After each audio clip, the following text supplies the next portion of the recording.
Praise the lord. దేవుడి నామానికి మహిమ కలుగును గాక. మీ అందరికి నూతన సంవత్సర శుభాకాంక్షలు. 2024 సంవత్సరం ఎన్నో కష్టాలు, ఎన్నో శ్రమలు, భయపడే పరిస్థితులు, భయపడే వార్తలు విన్నాం, భయపెట్టించే మనుషులను మనం ఎదుర్కొన్నాం.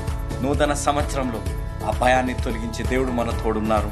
ఆ ఆత్మీయ అనుభవంలోకి మనం నడిపింపబడునుగాక. కాబట్టి యేసు అనుచరుల తరఫు నుంచి, మీ ప్రియతమన్న జోషన్న గారు స్థాపించిన యేసు అనుచరులనే కుటుంబం తరఫు నుంచి, జాన్ స్పర్జన్ అనే నేను, భక్తి సింగ్ అనే నా తరఫు నుంచి హ్యాపీ న్యూ ఇయర్, నూతన సంవత్సర శుభాకాంక్షలు. భయపడకండి అనే వాగ్దానంతో ఈ నూతన సంవత్సరంలో మీరు ముందుకు సాగాలి. గతాన్ని మర్చి, వెనుకన మర్చి, ముందున్న వాటి గురించి వేగరంతో ముందుకు సాగండి. యేసు అనుచరులుగా మీ గురించి ప్రార్థించే అన్నదమ్ములము సమస్తం దాన్ని మరవద్దు.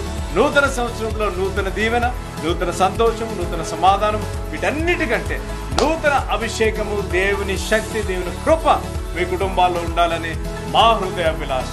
ఆమేన్. ఆయన మనకి కేడమే ఉన్నాడు. ఆది కాండం 15:1 భయపడకము, నేను నీకు కేడమే ఉన్నాను అన్నాను. నీ ప్రతి కష్టం వెనుక దేవుడు విజయాన్ని అనుగ్రహించును గాక.